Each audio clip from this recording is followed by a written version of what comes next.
Baik, bismillahirrahmanirrahim. Assalamualaikum warahmatullahi wabarakatuh. Apa kabarmu hari ini? Semoga tetap dalam kondisi sehat dan tetap semangat untuk mengikuti kegiatan pembelajaran kali ini. Ketemu lagi dengan saya untuk pelajaran pendidikan Pancasila dan Kewarganegaraan kelas 10. Jangan lupa kalian yang belum subscribe channel ini silahkan di subscribe dan nyalakan loncengnya. Baik, untuk pertemuan kali ini kita sudah masuk ke bab 3 di bagian kedua. Setelah kemarin kita belajar tentang suprastruktur dan infrastruktur itu apa. Nah, sekarang kita akan membahas tentang kewenangan lembaga-lembaga negara. Nah, pada kesempatan kali ini untuk kewenangan lembaga-lembaga negara, videonya akan saya buat per bagian sesuai dengan kewenangan masing-masing lembaga negaranya. Kenapa? Karena jumlah lembaga negaranya kan banyak nih. Ya, banyak, jadi supaya tidak terlalu lama, jadi saya buat per lembaga negara. Nah, pada kesempatan kali ini sekarang kita akan masuk ke kewenangan Mahkamah Konstitusi. Untuk kewenangan lembaga negara lainnya silakan kalian bisa lihat di video lainnya. Baik. Mahkamah Konstitusi bisa dikatakan adalah lembaga negara yang baru, seperti halnya Dewan Perwakilan Daerah yang baru muncul setelah adanya apa? Amandemen atau perubahan Undang-Undang Dasar 1945 bersama dengan KY nih. KY, MK, DPD kan lembaga baru nih, lembaga negara baru. Ya. Nah, sekarang kita akan lihat di Mahkamah Konstitusi. Mahkamah Konstitusi ya, ini adalah sebuah lembaga negara yang terkait dengan kekuasaan kehakiman. Kalau kamu masih ingat di bab 1 yaitu kekuasaan yudikatif kan dijalankan oleh Mahkamah Agung dan lembaga peradilan yang berada di bawahnya dan juga oleh sebuah Mahkamah Konstitusi. Nah, Mahkamah Konstitusi ini jumlah hakimnya ada berapa? Ada 9. Nah, 9 itu masing-masing diajukan oleh siapa? Oleh MA, oleh DPR, dan oleh Presiden. Jadi masing-masing mengajukan 3. Nanti kalau sudah diajukan ada 9 dan sudah itu maka nanti dilantik atau diresmikan oleh Presiden. Nah, seorang hakim konstitusi tentu ada syaratnya nih. Syaratnya apa saja sih? Syaratnya yaitu hakim konstitusi itu harus memiliki integritas dan kepribadian yang tidak tercela, adil, negarawan yang menguasai konstitusi dan ketatanegaraan, serta tidak merangkap sebagai pejabat negara. Ini sangat jelas ya. Ya, beda dengan Hakim Agung. Kalau Hakim Agung tidak ada kata-kata negarawan, menguasai ya, di sini terus tidak boleh merangkap, tidak ada kata-kata itu. Tapi kalau di MK untuk Hakim Konstitusi jelas disebutkan bahwa dia harus seorang negarawan. Nah, sekarang kita akan lihat wewenang dan kewajibannya. Wewenang Mahkamah Konstitusi kalau kita lihat berdasarkan Undang-Undang Dasar 1945 pasal 24C itu ada 4.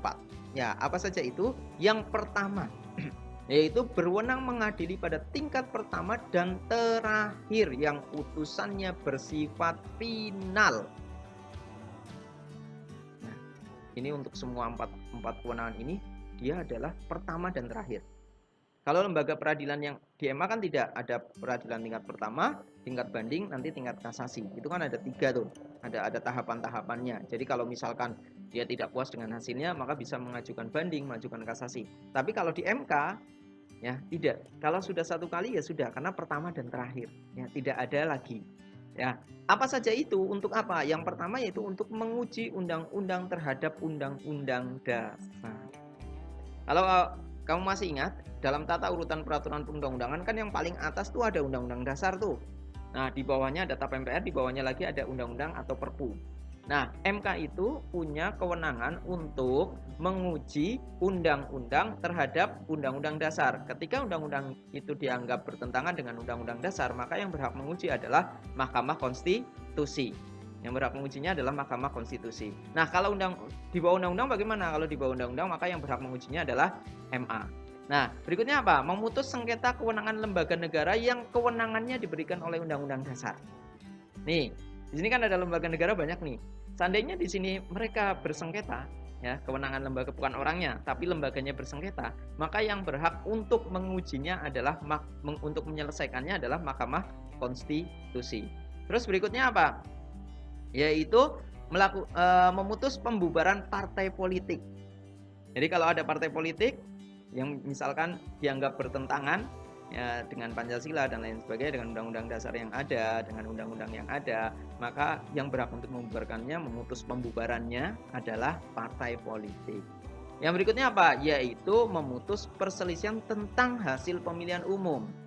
Misalkan pemilihan umum nih ada yang tidak terima ya, antara calon presiden satu dengan calon presiden yang satunya tidak terima hasilnya, tidak sesuai nih, maka diajukan, yang bisa memutus itu adalah MK.